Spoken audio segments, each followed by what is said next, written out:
Cześć! Dziś na warsztat bierzemy gradient. To nic innego jak płynne przejście tonalne pomiędzy co najmniej dwoma kolorami. Występuje pod dźwięczną nazwą ombre. Zapewne wszyscy je znacie. Perfekcyjne cieniowanie, zwłaszcza dla początkujących, może być trudne, ale jest to klasyka, którą każdy szanujący stylista powinien mieć w małym paluszku, a nawet na nim. W tym odcinku opowiem, jak uniknąć błędów, co zrobić i przy pomocy jakich narzędzi, aby stworzyć ombre idealne. Jeżeli jesteście ciekawi, koniecznie oglądajcie do końca. Zacznijmy od podstaw, czyli wymieńmy najczęstsze błędy. Spójrzcie na te tipsy. Ten niewłaściwy dobór kolorów aż razi w oczach, prawda? Oczywiście to jest kwestia gustu, ale kolory, które dobrze wyglądają obok siebie, niekoniecznie ładnie połączą się w cieniowaniu. Jeżeli z kolei połączymy kolory zbyt podobne do siebie, nasze ombre po prostu nie będzie widoczne. Kolejnym dużym błędem jest złe rozcieniowanie koloru, które skutkuje widocznymi i bardzo nieestetycznie wyglądającymi przejściami kolorystycznymi na paznokciu.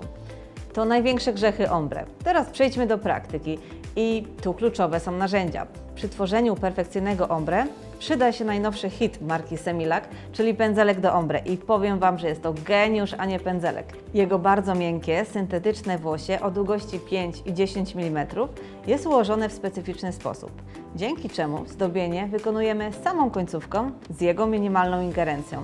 To sprawia, że cieniowanie praktycznie tworzy się samo. Zobaczmy, jak ten wyjątkowy pędzelek sprawdza się w akcji. Na paznokieć standardowo aplikujemy bazę Semilac i utwardzamy ją 30 sekund w lampie 48×24. Teraz na połowę paznokcia nakładam kolor 538 Go Peru z najnowszej kolekcji Semilac America Go i dołączę do niego kolor 536 Go Argentina. Teraz możemy przystąpić do cieniowania i stworzenia z dwóch istniejących barw trzeciej, przejściowej, która uspójni nam środek paznokcia.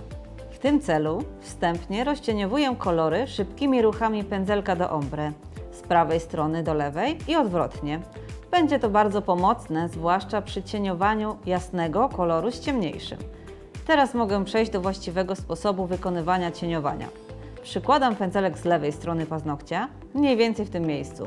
Praworęczni przełożą pędzelek z prawej strony i delikatnym ruchem przesuwam się w bok paznokcia, miejsce przy miejscu, wykonując przy tym minimalne i delikatne ruchy do dołu.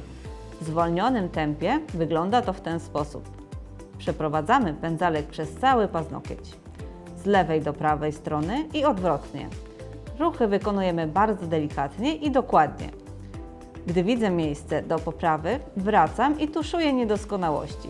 Wykonując czynność jeszcze raz. Całość utwardzamy w lampie 30 sekund. Teraz nakładam drugą warstwę, wykonując dokładnie takie same ruchy, z możliwie jeszcze większą precyzją. Dzięki delikatnej pracy pędzelka cieniowanie praktycznie tworzy się samo.